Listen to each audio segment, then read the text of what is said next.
Mark, can I introduce you to people that might be listening? Are you happy enough to do Absolutely. that? That'd be great. Now, let me wing through this, Mark, okay? Because what I was doing before I came on here, I thought, right, I'd like to introduce Mark Williams. And I'd like to give you a proper introduction. So let me go through the lists, Mark, okay? For anybody that's listening, this is who Mark Williams actually is. He's devoted himself to the cause of fathers' mental health with a passion born out of his own personal experience. And I hope, Mark, you're okay with this here. Mark works and it helps dads and parents take control of their well-being, and he promotes the importance of self-care. That's what Mark does. Mark is also a mental health advocate on mental health issues to do with parents and dads and men. And he is also the founder, and it's important for people to hear this as well. He's the founder of an organization called Fathers Reaching Out, which helps parents and fathers struggling with parenthood. And Mark, you're based in England, am I correct? Yes, that's where it is. It's Wales. I'm based in Wales, yeah. And Okay. with Fathers Reaching Out was first charity for. So how I set it up was in 2010, where it was only to support fathers with a partner's postnatal depression, or what we know PTSD, from witnessing traumatic, the mother being in a traumatic birth. But what we were finding was, it was mostly a lot of mums were contacting us and say, Mark, I'm fine. I've been supported, but my husband is really struggling, And actually, sometimes it's only the father who's actually struggling during this perinatal period. And that was impacting on mum. We know the research, dads, when depressed, they're less likely to sing, read, dance, and play, follow health guidelines, and all these sort of things. So it started to revolve in bigger then, that, looking at supporting all parents with their mental health, which has far better outcomes for the whole family and the child's development. Not taking attention away from mum, it's saying we have to include dads in that as well. And I think it's really important that anybody that's listening to what we're saying, because we're talking about dads, it's not that we are taking anything away from mum. Mum's role is really important as well. So it is. It's just Absolutely. about having a conversation about how important dad also plays, because it's a conversation that I think doesn't happen often enough. And Mark, this is who you are. This is what you do as well. Because I was going to say, my mother is people are aware that I'm actually an ambassador for two mothers charities, Mothers for Mothers and Mothers Matter. But also, I started a campaign for the Mother Baby Unit, which you can Google Mother Baby Unit Wales, Mark Williams, and that the government said there was no need for one in 2013. So I campaigned, got 14,000 names, and pushed it on with other campaigners, of course. And the Mother and Baby Unit reopened 7 years later as well. And yet Northern Ireland still has no Mother Baby Unit, which is shocking. Okay, well, and I think that's a really good point. Maybe we'll come back to that, Mark, in a moment, because, this is leading me on to also say, and still on your introduction, because I think people need to hear this. You are a campaigner and you raise awareness on the importance of paternal well-being. That's something which is really important. You're also a very highly motivated or a highly sought after motivational speaker. And I think that's important for people to understand as well. And you can actually be seen, if anyone is interested, on TEDx, look up Mark Williams. And in 2012, and yeah, I did my research, Mark. In 2012, Mark was awarded the Inspirational Father of the Year award. And you were also selected to meet the royal family on Mental Health Day. Was that in 2012? Yeah. 2016. Me and Michelle, my wife, who's an amazing lady, and we've been together. My wife works in mental health now, around dementia and other areas of mental health. And when I say about motivation and stuff, it is, I talk about post-traumatic growth, where a lot of people can go through traumas, but actually, after getting that support and understanding, they go on to change things like I've done over the years, to help change policy. So there's a lot of growth in trauma as well, Okay, and that's just a bit more about Mark. And I suppose the last thing I've just noted, Mark, is that you've also authored the book Daddy Blues, where you share the story of depression and the troubles of parenthood. So that's just for people to know who you are And they can see the film online as well. It's called Daddy Blues. It's on Amazon Prime, and it's a 40-minute film. Watch the end. Costs us £1,000 to make. All did it voluntary, and again, it's raising awareness. And also on the back of that, it's like I'm talking about myself a lot now. So I've been working with Dr. Jane Hanley for the last 13 years, and we've written academic books. We've got 2 books called Fathers and Perinatal Mental Health. And also, we've got a new one coming out with Jessica Kingsley, and that's supporting families and families during the perinatal period as well, sort of thing. So yeah, Mark, can I take you back then to 2004? Why? Tell me, why did you change from being a father or a man looking forward to fatherhood to becoming that person who we've only after described today? What's your story? Yeah, so basically, I was in a really good job. I was self-employed, changed my job from being full-time to self-employed, so I could have more time with my son to be, I should say. And everything's great. My wife worked for a big organization called British Gas, Academy Coach, had all the company car, all material stuff, and different house I live in now, and sort of thing. And so basically, what happened after 22 hours labor, my wife. The doctor came rushing in and they said, Mr. Williams, your wife needs an emergency C-section. We need to get into theatre quick. And it's the first time and only time I actually had a panic attack, And I've worked in secure nets. After I went into mental health after that, I've worked in secure nets. There's horrific things in my life. Still to this day, thinking your wife and baby's going to die in front of you, for me and a lot of fathers and grandparents and birthing partners, can be traumatic, Uh-huh, uh-huh. And I suppose, that's something that, again, that I've raised with dads who I would be supporting as well. I've just brought up in conversations. And interestingly, after our groups, some of the dads have come to me and says, Cahir, everything that you've said is accurate, and I'm only beginning to realize that maybe these were things that I was actually suffering from. And whenever I talk about things, there are things that you have referred to in your report, reaching out in relation to perinatal, the after effects for dads after the birth of a baby, post-traumatic stress disorder, postnatal depression, OCD, birth trauma, those sorts of things, Mark, which haven't really been discussed with men prior to now. Not that I'm aware of. Anyway, not here, not with me, and not with other men I've been speaking to. But it is being discussed because I met with you and you shared that knowledge with me. And I think what I call it, that it's important that dads hear those things, because it allows them to maybe acknowledge that that's what was wrong with them at the time, and that support should have been there for them. And maybe it's something now that, because they're more aware of it, that they can maybe do something about moving forward, and even supporting other people that they come across, other men that maybe are going through the same sort of thing, Absolutely. Just and touch on that, when I went to theatre, obviously, you see, wife, personally love in front of you, and she's going through obviously this trauma. But what happened afterwards was, I didn't know anything about mental health in general back then. I had this always positive mindset. I didn't know I had ADHD, so I've self-managed that ADHD for all my life as well. So you got the ADHD going on, and then you got the lack of sleep.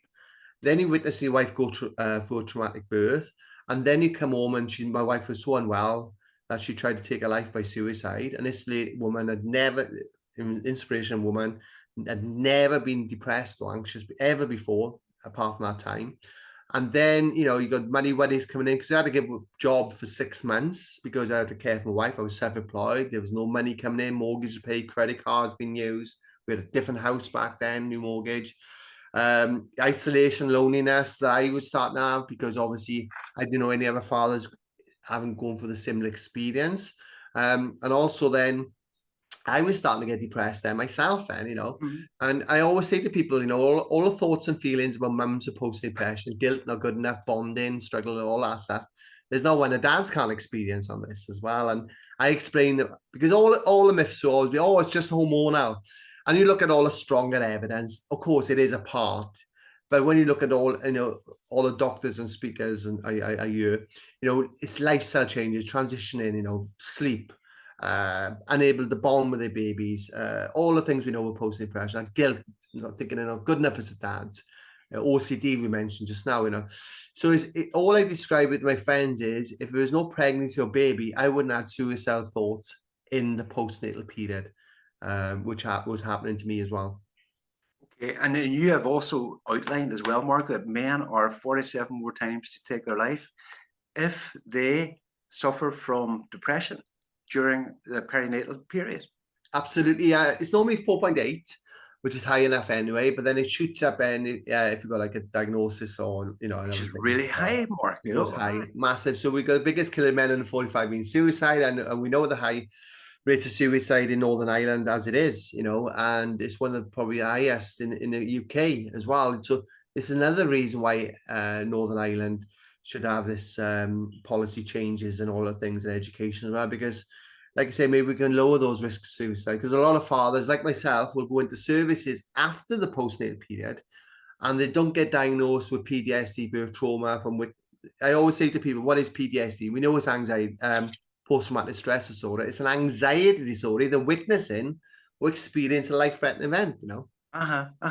Just going back to what you're saying about Northern Ireland and the suicide rates, I've just some information here, and it talks about suicide. Suicide was highest among males aged between 35 and 39 years of age, 17%. That's at that age, followed by 25 to 29-year-olds, 13%, and 30 to 35-year-olds. And this is men, that's 11%. So it is. So yeah, suicide, it's a big, big thing here. And it's something which I think that we need to be. And how many of them could have been new fathers as well, or years later, actually, because I've come across many it's online, a lot of stuff. There's fathers who died during the postnatal period, and they were actually acknowledged having postnatal depression, and there's been fathers who died by suicide after this period as well. Which, if they were screen assessed and support in place, maybe that could have been prevented as well. We know, Mark, that what they call it, that whenever men become new dads for the first time, that what they want to do is they want to step up and take on the role. We know that. You know that because of the work you're doing, and I know that because of the dads and the work that I would be doing here as well. But we also know that, the things that we were only after talking about, but some people might find them quite serious and heavy in that.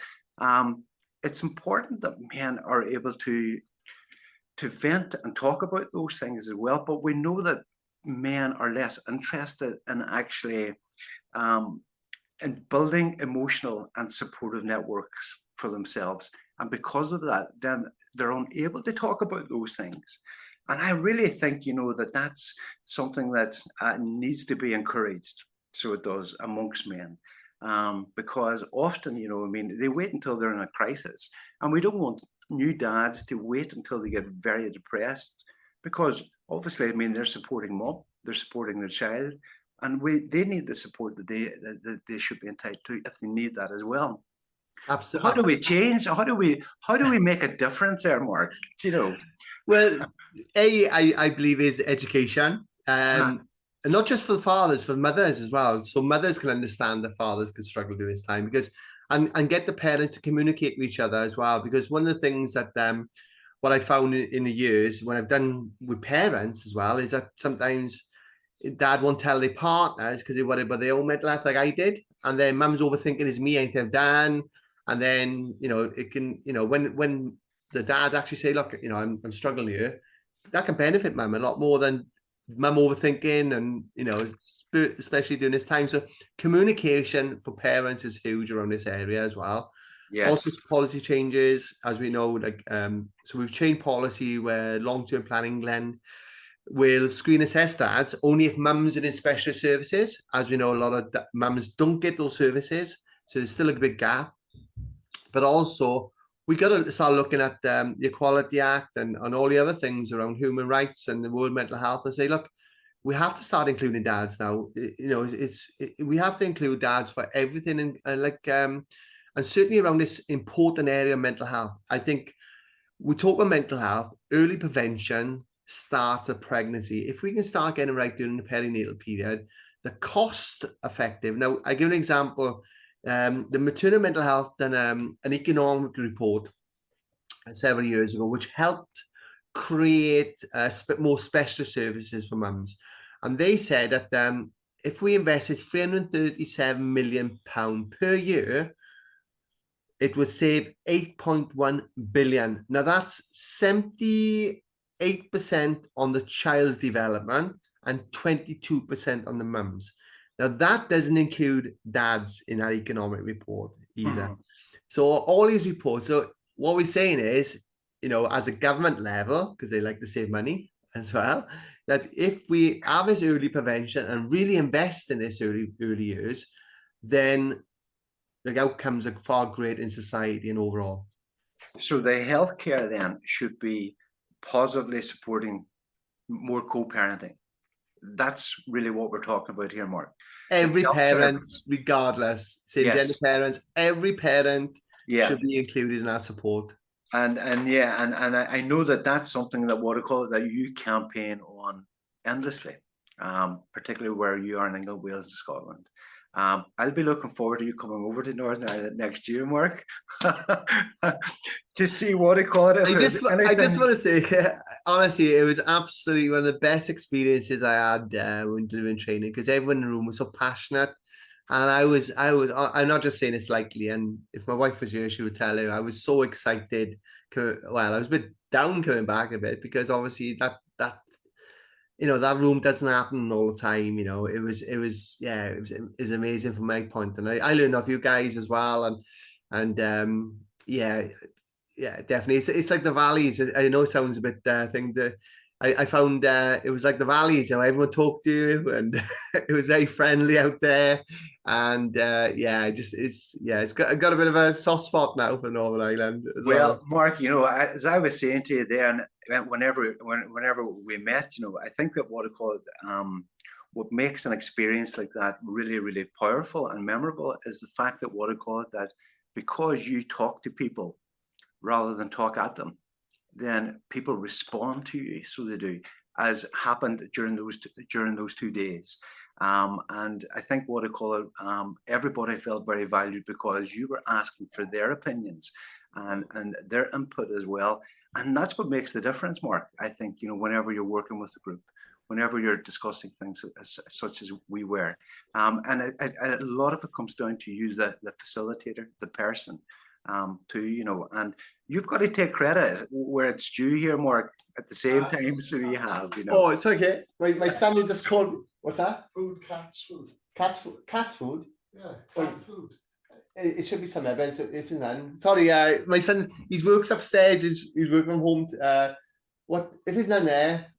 We have to go to the shop. Call in the shop. I'm going to go shop. Go to the shop after. Tip my car down. Not go to the shop. Oh, okay. You got it now. Shop after. Okay. Sit down. My son goes down my mother and father's for dinner. He does. So he works from home.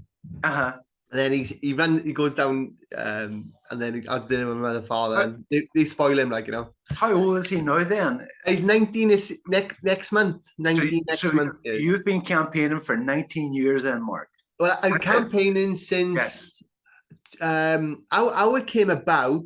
So this is the other thing, how it came about accidentally. So I changed my job from I wasn't the same person going back to sales. Our mindset totally changed. We weren't really made till it, when we went through that, it was like, money's not everything, and health is more important. So I thought, okay, I'm going to change my career. I wasn't the same person, and that's another factor, because a lot in the workplace, a lot of fathers, they don't actually get that support, and a lot of fathers can leave the workplace and all sorts of things. So there's an economic cost there as well. So I wasn't the same person, and I went back to my youth club that helped me as a child. Volunteering first. First with the Bridge Mentoring Project, where we were trying to keep young people from going to prison, and then went back to my youth club, and then I started looking at projects. Took a massive pay cut. I started from the bottom, support worker. Started working in people with learning difficulties and mental health, and also then secure units eventually in forensic wards. I still didn't get the help then, because I don't know. I thought if I went to GP, it'd be on my notes and I'd never get a job in mental health, which is one of the barriers comes across for men. And then how it came about, then I had a breakdown. My mother was diagnosed with cancer. She's fine now. She's great. But I lost my grandfather 6 weeks before. And I thought I was going to lose my mother as well. My grandfather had dementia we were caring for. And a very close bond with my parents and family. And I think everything I had dealt with my life knocked on its head then in 2009-10. And then, so I basically was going through the same sort of feelings and symptoms like I did in the postnatal period. Thought suicide, really bad thoughts of suicide. Never made a plan to take my life. I was so paranoid. I just thought everyone would be better off without me. And I have my days, but nothing like that person 13 years ago. It's like a different character. It's like, it doesn't exist. It's not me, like, you know, but I was so unwell. And then, yeah, I had a breakdown, luckily for me. And I was in community mental health teams, put on medication, counseling, therapy. Oh, it was amazing. Absolutely amazing. Talk about stuff I never talked about. I got all these positive coping skills now. And then, so 8 weeks in my recovery, because one of the first things I went was confidence. I was speaking to a guy in a gym, Brian. He was a pastor, actually. He'd given up alcohol for about 22 years, and he was a pastor not far away from me. I didn't know at the time. And I speak to the guy in a gym, Brian in a gym, and I said, "Can I borrow the weights?" And he said, "Yeah, go to NHS Prams." I said, "Oh, what's NHS Prams?" I said, "I work in a hospital in Cardiff." "Oh, my wife's got post-depression." I said, "Oh, no way." I said, "My wife had post-depression too." "No way." All of a sudden, we had a 5-minute conversation side by side. And bear in mind, I'd spoken to counsellors. I spoke to my wife about it. Well, she knew about it because she had no choice, because obviously I was I was in commitment teams and stuff. And I thought, oh my gosh, it's the first time I spoke to a man who went for a similar experience than me as well, Brian. And I didn't realize at the time NHS Prams was actually set up by Gail James, who actually was caring for my wife, who was a community mental health nurse at the time, because there was no special services for mums. Because my wife was on a ward with people with bipolar, schizophrenia, PTSD, and she was only mum on the ward getting that support when she was very unwell. And she set it up. So whatever you call it, low track, you know, higher power, whatever it was just meant to be. I was in that moment, and I thought, right, okay, I'm going to set up a group called Fathers Reaching Out. And if we went for Brian and obviously Gail, who said it, I wouldn't have that conversation. I wouldn't be speaking to you today. It's amazing, isn't it? I would have never known. I would have never known. It's amazing just kind of listen to that, your story and your experience, you know. And I think whenever someone lives the experience, I mean, it's very easy then, Mark, for someone like yourself then to share it, because people want to hear what you've gone through, and it's real, you know. It's not somebody who's reading from books, but it's a lived experience. And I think that's what makes the difference, you see, Mark. And I think that's really, really important for people to listen to as well, you know. I think what I call some of the important things as well, that because we're talking about men, is that some of the really interesting facts, particularly for men, is that being a new dad, fathers really feel deeply involved by the experience of childbirth. And 9 out of 10 of them actually attend the delivery of their baby. You know, and I think that's really important for people to hear as well. And the other thing that I was deeply moved by whenever you and I spoke back in Derry was the fact that you'd made it very clear that fathers are as sensitive and responsive to the young children as mothers are, from the talk that you've given, Mark, you know. And I think what I call people need to understand that they are, and that they want, as I had said earlier, they want to step up and they want to take on that new role of being a dad. You know, I think what I call it, that's really important too, you know. So whenever you're talking about the work that you've been doing and the work that you're continuing to do and moving forward, and how important perinatal support is for dads, and how important it is for health services also to pay attention to the fact that dads also need support as well as moms, then it's about recognizing that this is the time whenever dads are becoming new dads to get in there and to give them that support, because they do make a big difference after the baby is born. Absolutely, and supporting the mum if she's struggling with various things as well, if dad's well and supported. I'm not sure if I mentioned about the biological risk factors. So testosterone, cortisol, vasopressin, and it's another one. Sorry, I normally get it in a flow sometimes. Actually lowers during fatherhood as well. So that's where the hormonal side comes in as well, testosterone. And this is all heavily researched. This is, since 2007 onwards. But Dr. Anna Mitchin explains this about the science behind fatherhood. And that's something that people need to be aware of. There's a science behind fatherhood as well. I was just thinking, Mark, what you were talking about there, because you had, for the first time, made me aware of this again, and I suppose before our conversation this morning, I had said to you, Mark, that you had introduced me to something that was a light bulb moment for me, working with men and working with dads, but particularly dads in this case. And it's what you're only after saying, and that was that becoming a new dad, you'd said the testosterone levels dip, so they do, in a new dad. But that, in fact, means that dads are actually they become more sensitive. They become more sensitive so that they can meet the needs of their children better. And testosterone, as you know, and what it is with oxytocin as well.